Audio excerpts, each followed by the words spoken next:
and welcome back to another episode of Vegan Proteins Muscles by Brussels Radio. My name is Danny. And I'm Giacomo. And this is our 60-second episode.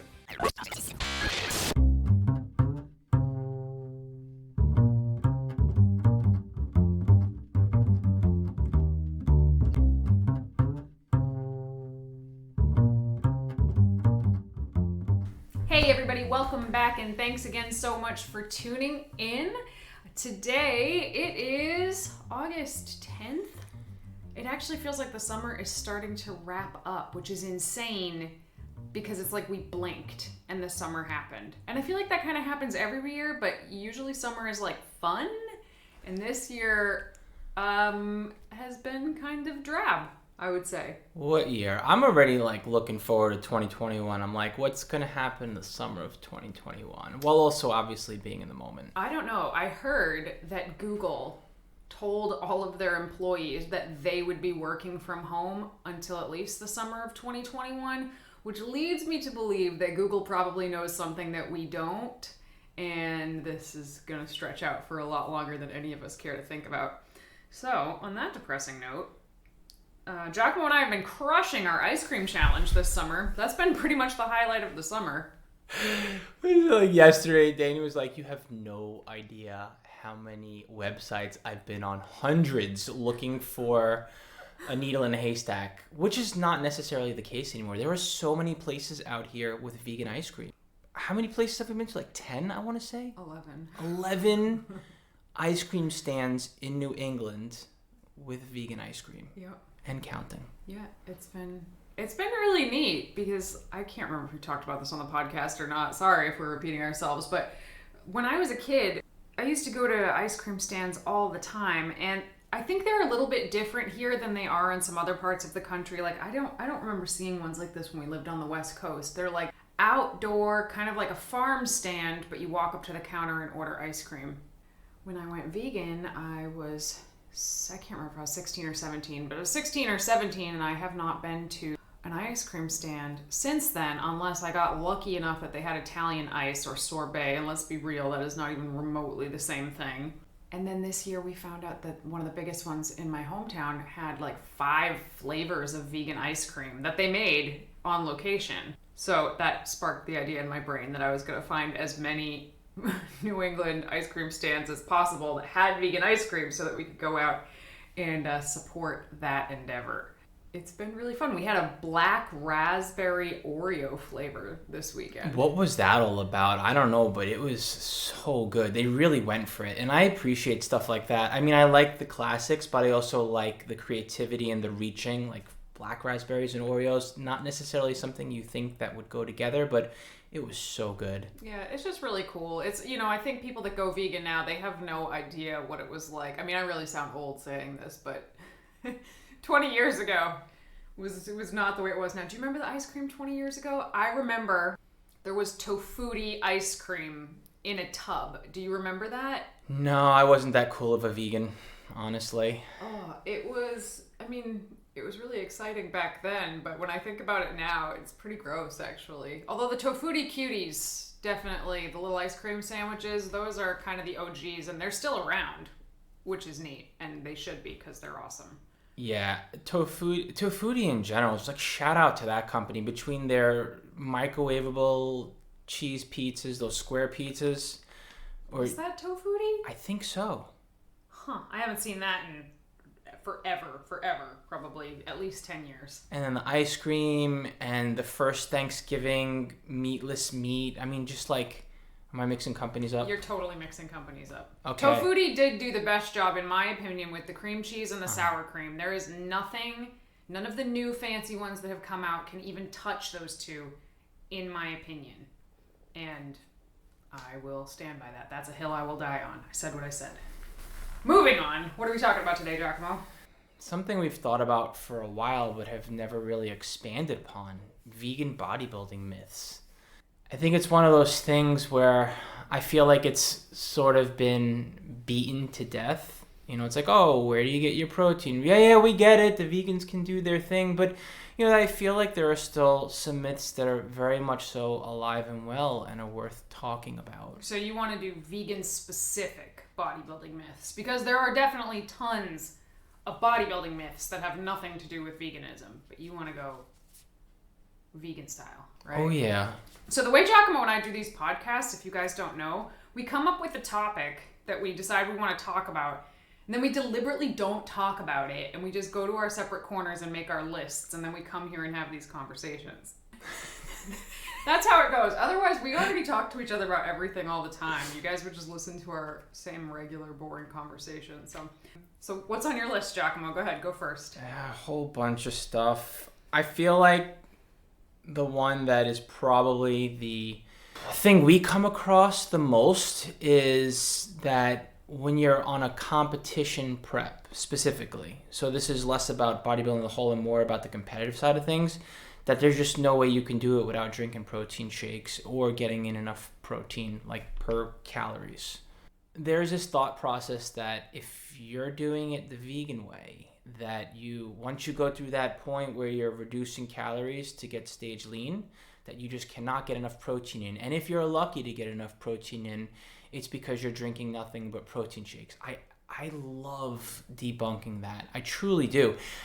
It's in some ways I get off on the fact that the burden of proof is on the vegan. Like, it's like you have to prove people wrong. But in another sense, it's a bodybuilding thing. I mean, it's look at an omnivore or a carnivore, if you will, because that's what you're doing when you're bodybuilding and you're like 3-4 weeks out. You're eating nothing but meat. That's not true. See, there's a myth right there. That's not true. You're eating nothing but meat and vegetables. I mean, you're eating a lot of vegetables, even if you're not vegan. You are. You have to be. Yes, but you're also getting in a metric fuck ton of animal byproducts to make sure you get your protein needs on a caloric deficit. That's still not a carnivore. A carnivore is a carnivore. True. Okay. All right. I'll put the fist down. Anyways, I guess my point is that by the end of a competition prep, I don't care who you are, you're struggling to get your protein in, you're doing weird things. So as a vegan, the same thing kind of tends to happen. And it doesn't necessarily have to be protein shakes. You can rely on super protein-dense plant-based sources like seitan,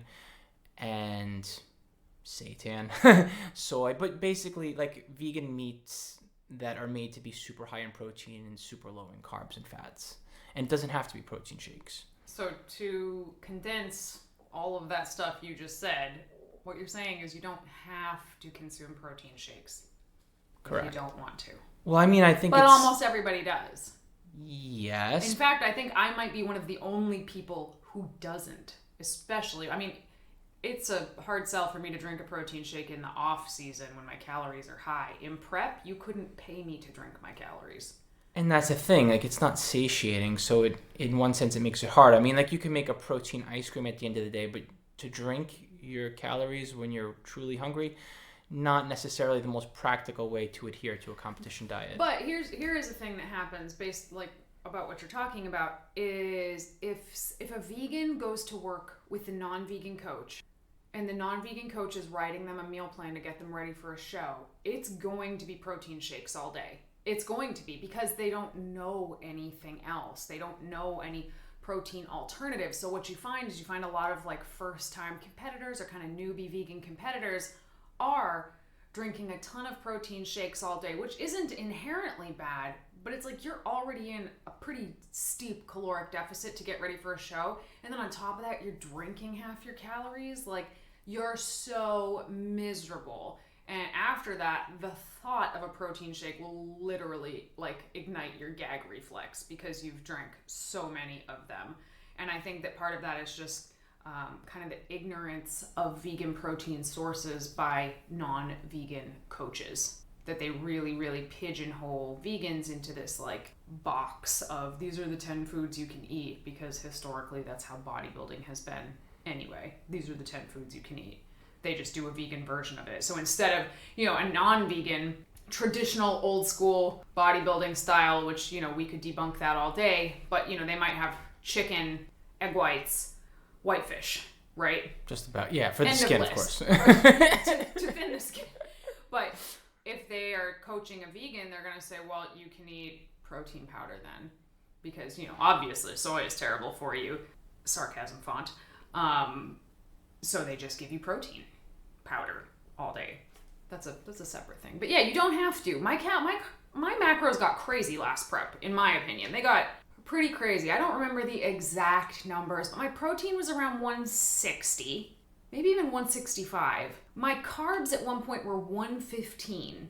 And on peak week, they were 80 for a couple days during a depletion phase. And I want to say fats were like 40 or something. I mean, this was for a very short period of time. Please, for the love of God, don't try to do that Seriously. Ever. But just for the sake of transparency, that's what my macros were for at least a couple weeks during prep. And I still didn't use protein powder. And that's just my personal preference. Was I still hungry? Yep. I was still really, really hungry, but I was way less hungry than if I had been drinking protein water all day. Yeah, satiety is everything. Anyway, my turn. If you got something. I think that this is a myth for new vegans in general. And unfortunately, I think it's perpetuated by a lot of the vegan community in general. This idea that being whole food plant-based makes bodybuilding easier. Ooh. Right? That's interesting. Like, think about all the vegan Facebook groups you're in, which you don't participate in at all. I barely participate in, but I read them all. Yeah. Kind of keeps my finger on the pulse of what people are talking about. But exactly. The number of people who are like, I just went vegan like 3 months ago, and I don't understand why I'm not making progress. You know, I'm doing 100% whole food plant-based. I'm not doing any powders or supplements or oils or this or that. Why am I not getting the results I want? Because they think whole food plant-based, just by doing that without any further nuance to it, is the answer to results, right? I get it. People want to be intuitive. They don't want to think about calories. They want to listen to their body, blah, blah, blah. I get that. But when you're trying to get your body to do something that it's not meant to do on its own, when you're trying to get your body to perform like an athlete and you're beating your body up more than it's meant to be beat up, it makes sense to pay attention to nutrition science. It really bums me out because I feel like some of the top vegans in the athletic world go ahead and perpetuate this myth that, you know, they don't count this or they don't count that. They just eat whole food plant-based, super clean, super healthy, and that's why they look the way they look. And that is such a lie. With the exception of maybe like 1 or 2 people who just genetically could basically do whatever they wanted and look amazing. You know, they look great in spite of what they're doing, not necessarily because of it. All the other people, they may be eating whole food plant-based, which is something we've talked about on here before. You can absolutely be a bodybuilder eating whole food plant-based, but that doesn't mean you can just eat any whole plant willy-nilly and get the results that you want. Cashews are a whole food. I can eat 1,000 calories in cashews right now. Give me cashews. I can do that. Sweet potatoes are a whole food. I can slam some sweet potatoes. You can absolutely gain body fat eating the wrong whole foods. It's not even that hard. I mean, we see it every single day in these groups, and I'm not talking 1 or 2 people. I'm talking about like a dozen posts every single day that basically say, I don't know what I'm doing wrong. I did what this famous vegan bodybuilder said to do, or this famous vegan bodybuilder said to do, and it is just not working. And it's like, first of all, you are not them. Second of all, they might not be being entirely truthful. And third of all, they might just know something that you don't, that they're forgetting to share with you also. You know, in the fitness industry, a lot of people just take for granted what they know and assume other people know it too. You know, they may quote unquote intuitively be eating a much higher and lower carb whole food plant-based diet, but not saying that to you. So you're sitting there eating, you know, baked sweet potatoes covered in almond butter, and you don't understand why you're not getting the results that you're wanting to get. I think that's a big myth. There's whole food plant-based absolutely is a great way to improve your overall health for the vast majority of people. But is just being whole food plant-based going to improve your bodybuilding results? Not at all. I think it should be a focal point. I think it makes sense to focus on nutrient density.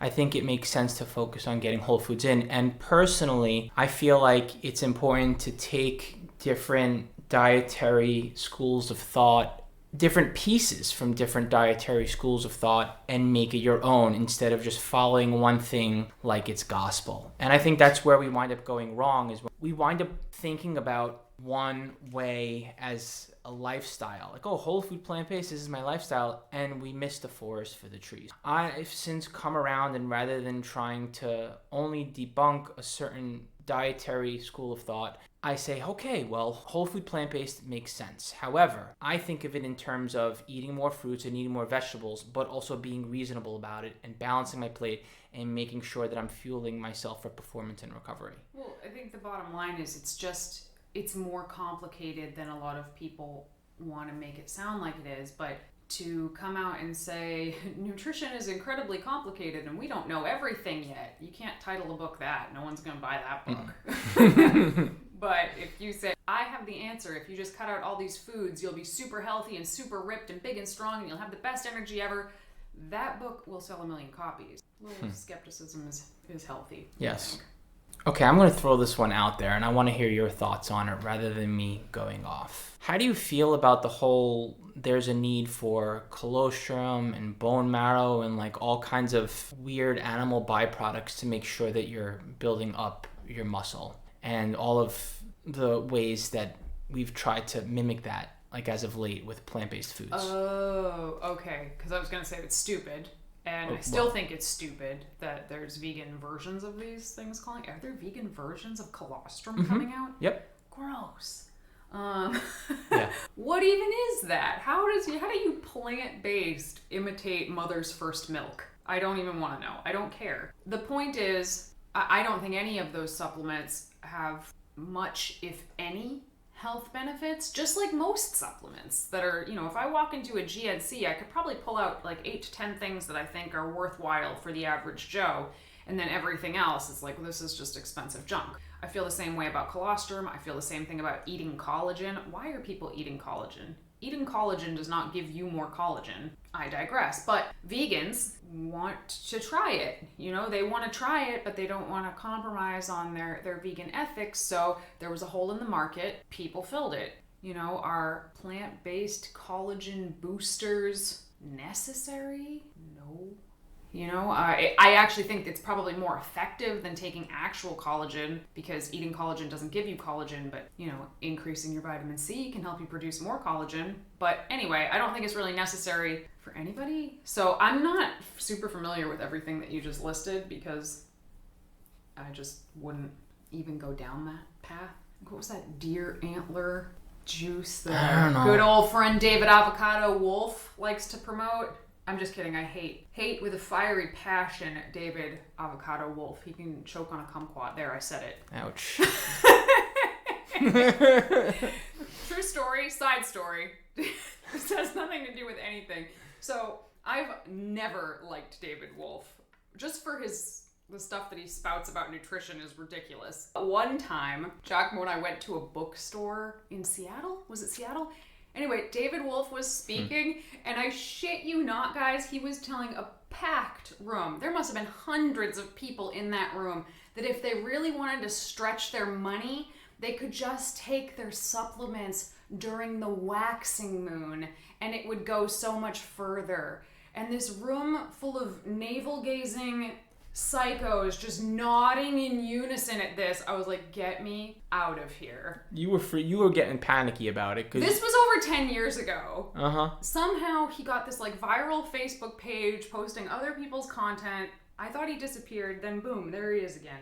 We were just out there to pick up protein from said navel-gazing folk. We literally got there to pick up, I don't know, a couple 100 pounds of protein or something like that to get to our next Veg Fest Expo when we were touring. But there we were, just watching this protein company. If there was ever a snake oil salesman in the vegan community, that is him, guys. Yeah. So what are you gonna do?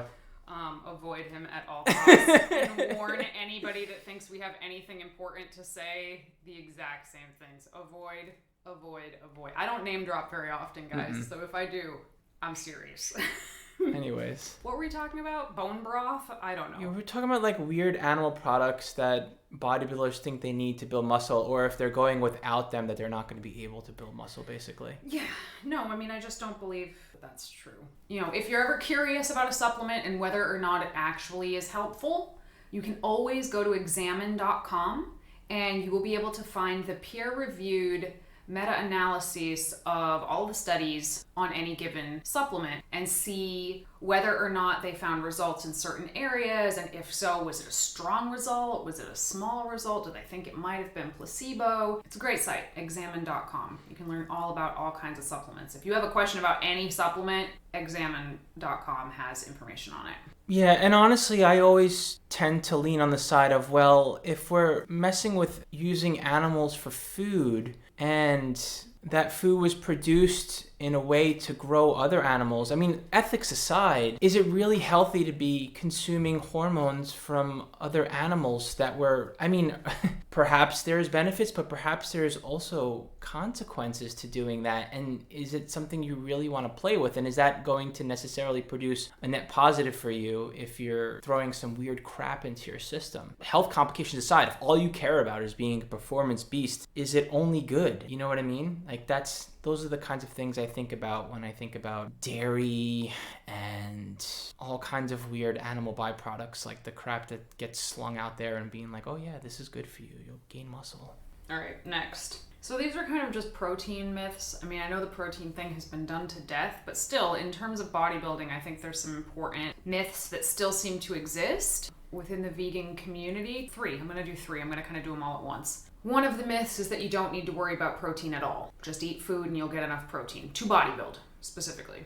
The second one is the exact opposite of that. Well, you're vegan, so you have to eat way, way more protein than the non-vegans because, like, our protein isn't as quote-unquote good. Mm-hmm. And the third one is food combining to maximize your protein intake, which is something... Food combining, I definitely think, is a myth that is prevalent in the entire vegan world. It has nothing to do with bodybuilding, but where bodybuilding is such a game of inches, meaning every little detail can add up, I feel like people kind of circle back around to this idea that protein combining is probably a good idea. Want me to elaborate?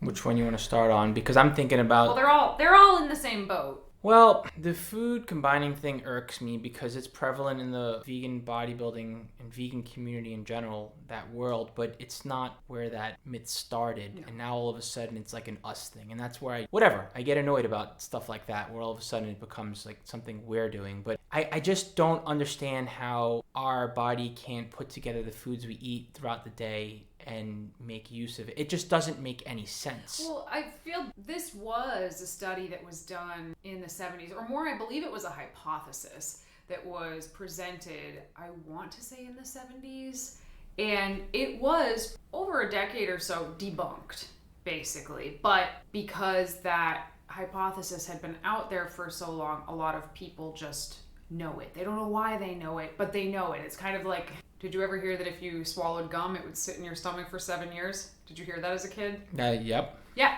See, why do we know that? Why? It's not true, but I guarantee you most of the people listening to this podcast also heard that at one point, right?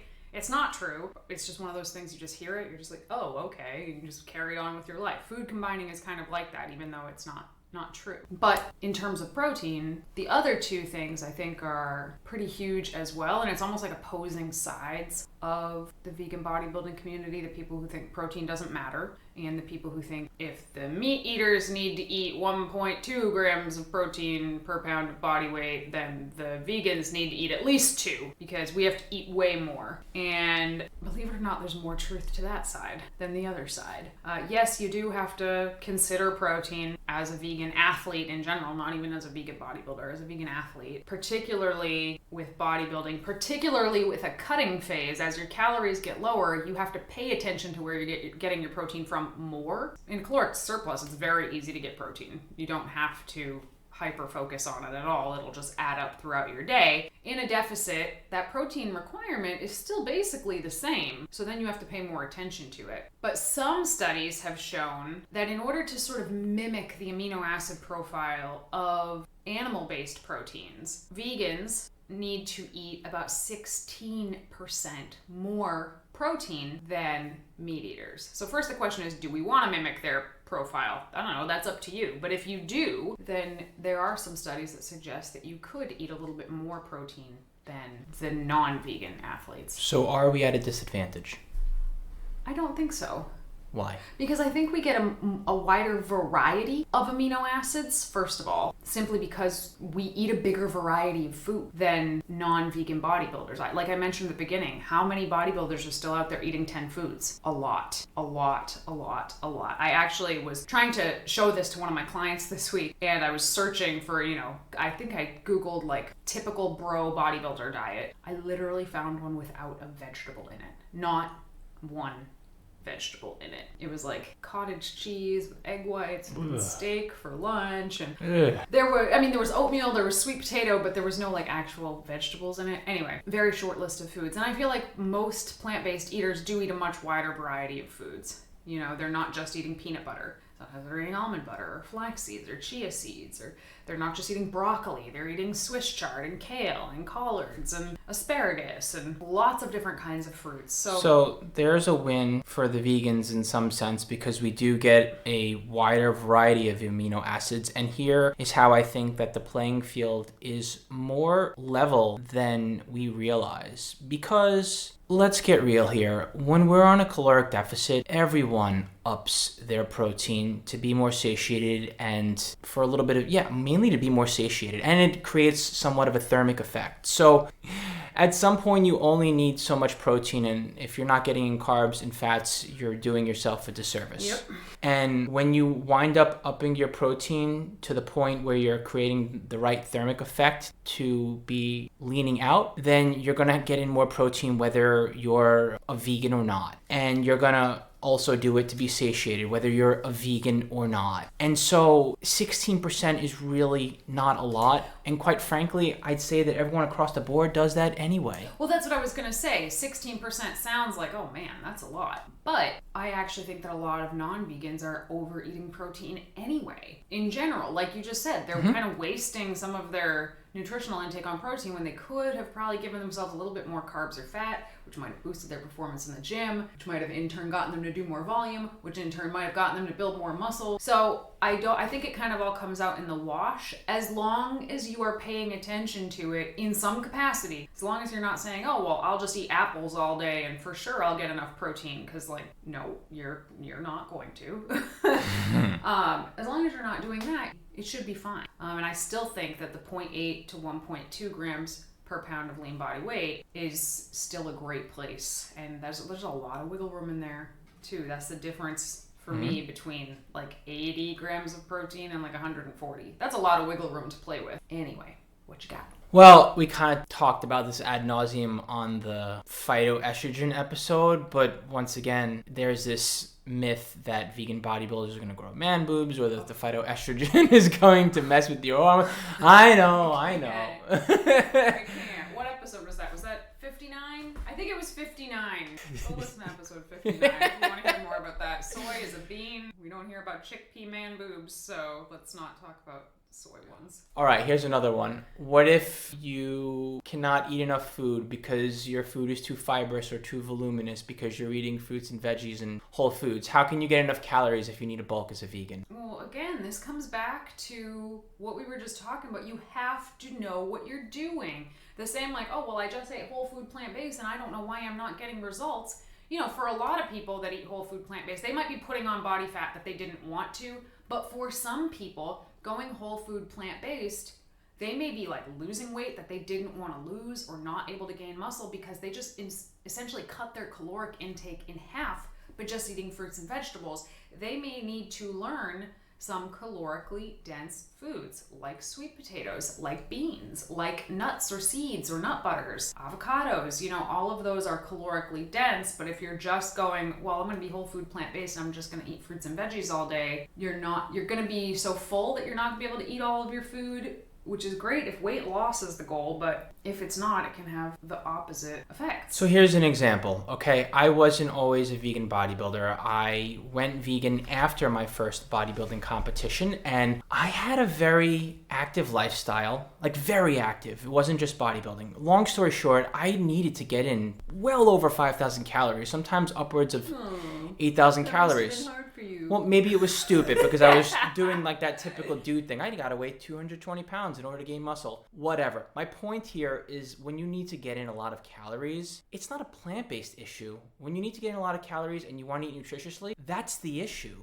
And I remember back in the day struggling for the same reasons. And I wasn't vegan at all. I was like, how the fuck am I going to get in enough calories and get them to be nutrient dense? And I remember trying to think of all kinds of creative ways. I would make shakes where I would grind up oats and grind up buckwheat. Gross, right? But it was like a whole foody kind of mask eating shake. And that wasn't because I was vegan or even trying to go vegan. At least I don't think it was. I was literally just trying to get in food that was nutritious, and I also needed to get an exorbitant amount of calories to be able to be bulking. And what you just said, that's like the exact opposite of what I was saying before. Like, you couldn't pay me to drink my calories. Well, if you're so full you can't eat enough, try drinking some calories. Because it goes down a lot faster that way. Right. But there's also, and unfortunately you have to make some sensible decisions. If you have to eat that much, do you really need everything you're eating to be disgustingly nutritionally dense? Like, no. You wind up relying on other things that are easier to digest, like white rice, for example, to get your calories in. Because if you're eating that much food, you're going to get in all the micronutrients you need. Find ways to make your food digestible so you don't wreck your system trying to make sure you're eating enough. That kind of brings me to another one that I didn't even write on my list, but when you said it, it reminded me of it. There's this myth that every vegan bodybuilder out there built their muscles while they were not vegan. Like, they were already big and strong and ripped before they went vegan, and then they went vegan and just kind of maintained it. To me, that's obviously crap, because I think it goes across the board. There are lots of people who were already athletes and then went vegan, like yourself. And there are lots of people who were absolutely 1,000,000% not athletes when they went vegan and built muscle and got leaner, like myself. But, every single article I come across of like 10 vegan bodybuilders proving the stereotypes wrong, the comments are all like, yeah, what did they look like before they went vegan? I bet you they lost size since they went vegan. I bet you they already looked like this before they were vegan. And I think it's a really pretty even mix. Yeah, I think this is one of those things where we start to pick on individuals and an idea instead of looking at the pool of people. I understand why it happens. We almost know only vegans, but a lot of people don't know a single solitary vegan in the world. So, look at all of the professional athletes in the last few years that have gone vegan. They were already professional athletes, so nobody's saying that veganism made them a professional athlete. And I think that's an important takeaway, is veganism isn't making you anything except vegan. You have to put in the work if you want to be the best athlete you can be, or if you want to change your body, you have to put in the work whether you're vegan or not. Anyway, speaking of nasty comments, what about the myth in the vegan community that all vegan bodybuilders are natural? And also the myth outside of the vegan community that all vegan bodybuilders are on steroids. You know what I'm saying? Oh, how do we simplify this? What a bunch of malarkey. I feel like that's strictly for the sake of, entertainment. Well, okay. Obviously, not every vegan bodybuilder is on steroids. Right. Many, many, many vegan bodybuilders compete in natural shows where you're drug tested and lie detector tested. And are there ways to cheat through that? Yes, we've heard of it, but I've never actually seen it. I've seen people get sent home from lie detector tests because they failed. But in the vegan community, you'll see an article, again, 10 vegan bodybuilders proving all the stereotypes wrong. And the comments will be like, yeah, that's because they're all on steroids. And the vegans just come in and start talking about how they're obviously not on steroids because vegans wouldn't do steroids. And guys, I have bad news for you. There are certainly some vegans that are partaking in some performance enhancing aids. And do you? Everyone has the right to make their own decisions. Why is it that the vegan community, or there's perceived notion that someone is going to be shamed or outed is not living I don't know where it comes from, but the vegan community, it seems like it's much harder to come out of the closet and just talk like, this is me and what I do. I actually saw a guy in one of the vegan bodybuilding groups the other day. He was showing his transformation after being vegan for 3 years or something. And to me, it was very, very obvious from the photo that he was on some kind of performance enhancing drugs. Some people called him out in the comments for it, and he just was like, yeah, whatever. That's my choice. Exactly. And people destroyed him for it. And it's Messed like, up. that's not a path that I would choose personally. It's obviously not a path that you would choose, Giacomo. But your body, your choice. You know what I'm saying? Like, if people want to do that, that's up to them. And in my opinion, we do need vegans fighting on all the front lines. Representation basically. Everywhere. Yeah, proving this. There are lots of vegans who compete in natural shows exclusively. I don't think I will ever compete in an untested show just because I don't want to support the untested organizations. Personally, I don't think they're great, but I have lots of friends who do compete in them and do very well in them. Some natural, some not. And that's great, and I'm glad that they're out there doing that because it does show that, like, yes, when all other things are equal, vegans can rank wherever it is that they choose to compete. Whatever sport they choose to compete in, we're trying to make all other factors equal. That way you can actually show that veganism is not a limiting factor. If I were to go compete in an untested show against lots of other girls who are on gear, I would do very badly. And it wouldn't be because I was vegan. It would be because I'm not taking the same performance enhancing supplements, that I don't have the same supplementation protocol that most of the girls on the stage do. And a lot of people like going that route, as a matter of fact. It makes them push harder for whatever reason, or they like the limelight because there's a lot of attention surrounding them in that arena, etc., etc. And there are certain categories that lend themselves to being able to compete as a natural athlete a bit better. The bikini category, the girls are smaller, the girls have less muscle than the other categories. That's not to say they don't have a lot of muscle. They do. Those girls are jacked. But it may still be achievable in a natural state for some people, as opposed to once you get up into even figure now is so massive and so lean that I think past a regional competition level, I don't think anybody is going to nationals that is not partaking in some way. And then the men's categories, like, yikes. Women's physique, women's bodybuilding. I love that. I love to watch it the same way a lot of people like to watch professional sports on ESPN, even though a lot of those people are taking something or other. Some scandal comes out every other year. That doesn't make it less pleasant or fun for you to watch the sport. And that's kind of how I feel about it. But better believe that, yes, there are lots and lots of vegans who are natural. And then also, what does natural mean to you? Because to me, it means WADA compliance, right? Complying with the WADA list. But if there's a supplement that you think might be helpful that is WADA compliant, yep, I'm probably going to take it. But for some people, it means zero supplements. It means no protein powder. It means no creatine. It means no breast implants.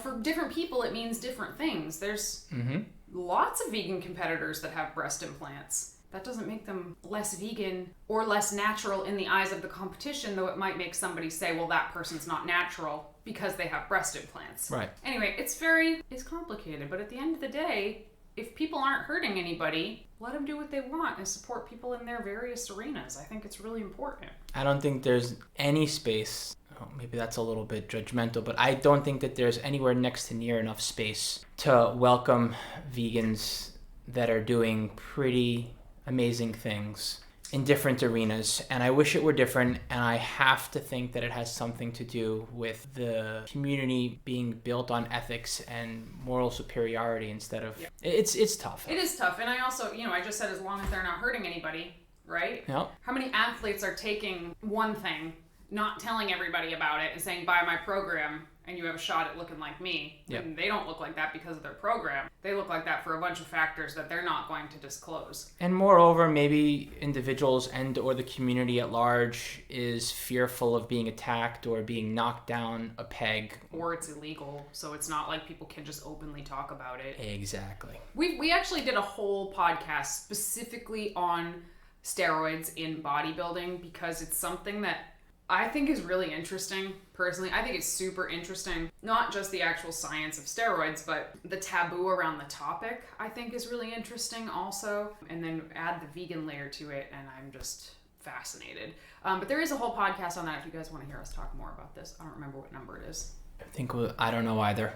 But check them out. There's some good ones in our library of episodes, and that is definitely one of them. This is something I know is somewhat repetitive, but I do think that the subject can be a bit of a hot button at times. What about vegans not having enough creatine in their system to build muscle? Well, nobody has enough creatine in their system to maximize ATP synthesis. Nobody. I don't care if you're a meat eater or not. Vegans are not the ones that made creatine monohydrate super popular. It was meat eaters that did that. Everybody can benefit from taking creatine.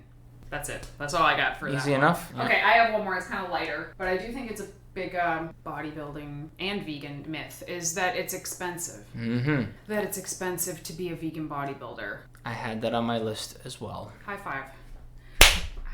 Ow. Sorry. So it's expensive to be a bodybuilder. If you're gonna compete, like actually step on stage, be a competitive bodybuilder, it is super, super expensive. The fees are insane. If you're a woman, the suit, a dirt cheap suit is gonna cost you $300. A nice suit is gonna cost you $700. It's a very, very expensive sport. That doesn't even take into account travel. But a lot of people think just going vegan in and of itself is expensive. Well, and then if you're a bodybuilder and you eat a lot, it has to be more expensive, right? Right, but vegan foods, do they cost more money? Are you going to be spending more money on food as a vegan? You can. I mean, if that's what you want to do, if you want to buy all convenience foods, it's going to be more expensive. But again, I feel like this is the same for vegans or non-vegans. You know, I mean, I don't know the price of non-vegan foods, but I assume that if you're getting like rice and eggs and cheese and basic ingredients, it's probably way less expensive than buying cases of frozen TV dinners. Here's an advantage as a vegan. You can make your own meat and it's dirt cheap. Yeah, I mean, there's definitely ways to eat vegan that is pretty inexpensive. We just did a grocery haul, I don't know, at the beginning of this pandemic, where we were going shopping once every other week, and we were spending just under $250 per grocery trip, and we're both in the off season. I think collectively we were eating like between 6,000 and 7,000 calories a day between the two of us. And we're spending roughly $500 a month on food or less. And we do have some convenience foods in there. I like to make my own seitan and different types of versions of seitan and other things, but there's some packaged stuff that I do also enjoy the taste of and the convenience of that are pricier. So it's a mix of lots of things like potatoes and oatmeal and bananas and frozen berries and greens, and then some like vegan cheese and Morningstar Farm chicken strips. We buy tons of tofu, but it's 99 cents. Yep. So it's whatever you want it to be. But if you're gonna get into bodybuilding anyway, whether you're vegan or you're not vegan, there is so much planning involved. Like, what's the difference if it's plant-based or not? And at some point you have to pay because you only have so much time and energy to accomplish the task, and you need convenience, including spending more money on foods. Yeah, I think that's pretty much it. I'm sure there are many other vegan bodybuilding myths out there that perhaps we haven't heard about. I would love to know what kind of thoughts that you have about the bodybuilding myths in general, including the ones that come up in the vegan community. So please reach out to us, send us an email, hit us up on social media. Just let us know what kind of ideas and thoughts come to mind when you hear this topic. We love to keep the conversation going. Yeah, so we always say this at the end of the podcast, but it kind of gets covered by music. If you guys have any questions or anything like that you'd ever like us to talk about, you can reach out to us on Instagram, Facebook, YouTube, email. You can contact us directly through veganproteins.com. So our Instagram handles are veganproteins as myself, and Giacomo is Muscles by Brussels. And if you are in need of any kind of coaching, if there's goals that you want to reach, if this pandemic quarantine has got you really down and you need some motivation, we both offer one-on-one coaching, which you can apply for through veganproteins.com. And we also have our relatively new Vegan Proteins Academy, which gives you access to our whole community, access to Giacomo and I, basically 24/7 as you need us. You get workouts prescribed to you every single month. You have access to over 100 high-protein vegan recipes on our site, meal planner tools, macro calculation tools, and you have access to our exclusive app where you can track all of your progress with your lifting. And because of the quarantine, we have both a gym version and a home version. So if that's something you're interested in, check out veganproteins.com. And if you're enjoying this podcast, feel free to leave us a review. It really helps other people to see and learn about our podcast.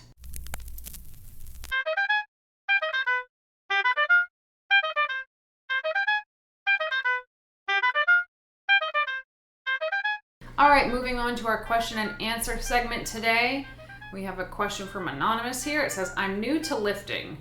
Do you think it's best to lift your bigger muscle groups first? For example, on a back biceps day, is it better to lift your back first and your biceps second? Is this all down to preference, or is there science behind it? Well, I think this all boils down to how well trained you are and what your specific goals are. I'm going to go ahead and assume that the goal is physique based here. The first question to ask yourself is, how long have you been training consistently? Because whether you've trained before in the past, when you haven't been training consistently, you need to get your lean muscle built back up.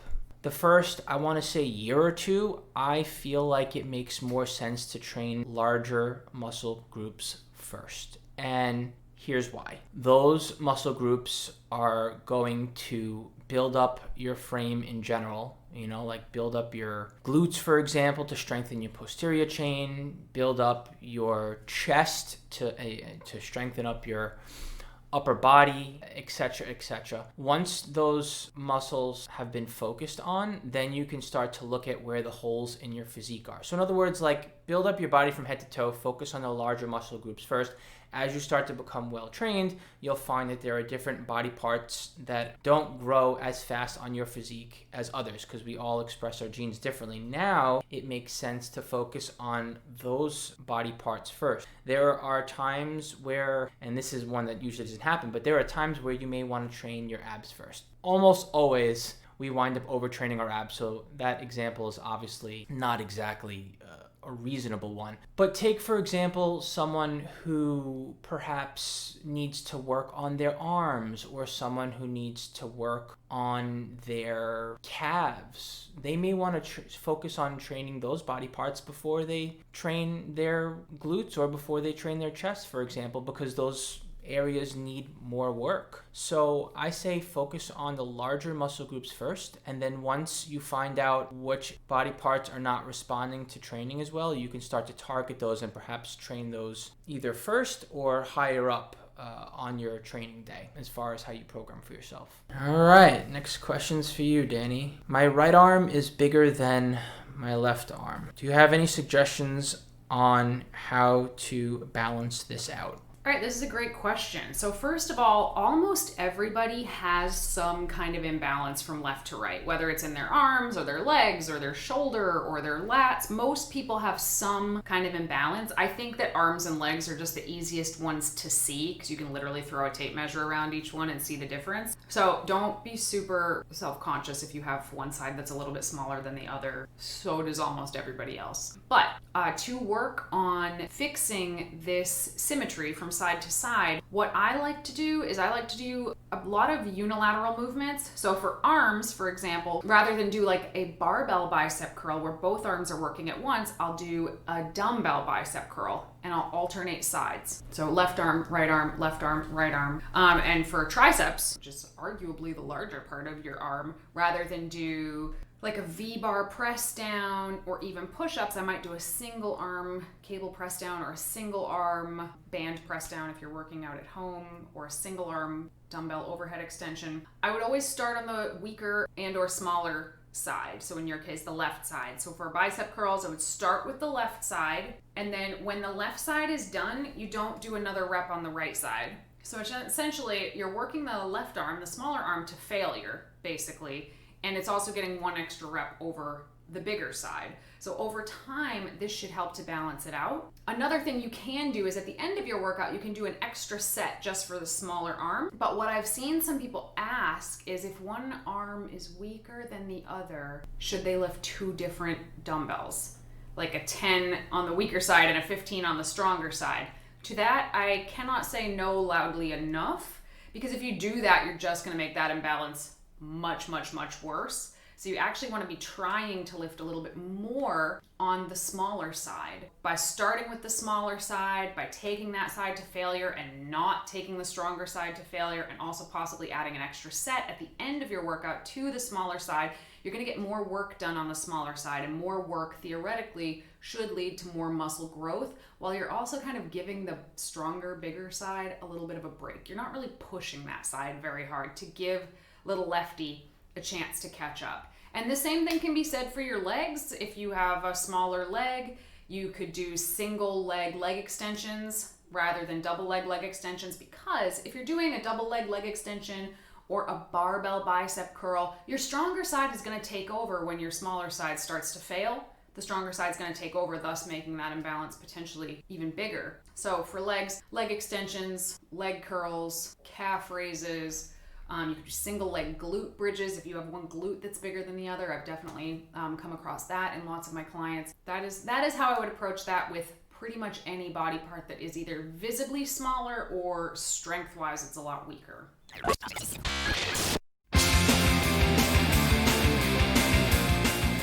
All right, everybody, thanks so much for tuning in to another episode of Vegan Protein's Muscles by Brussels Radio. Feel free to stay in touch with us on Facebook, on Instagram, on YouTube, at Vegan Proteins and at Muscles by Brussels, or shoot us an email, veganproteins@gmail.com. Once again, my name is Giacomo. And I'm Danny. And we'll talk to you soon.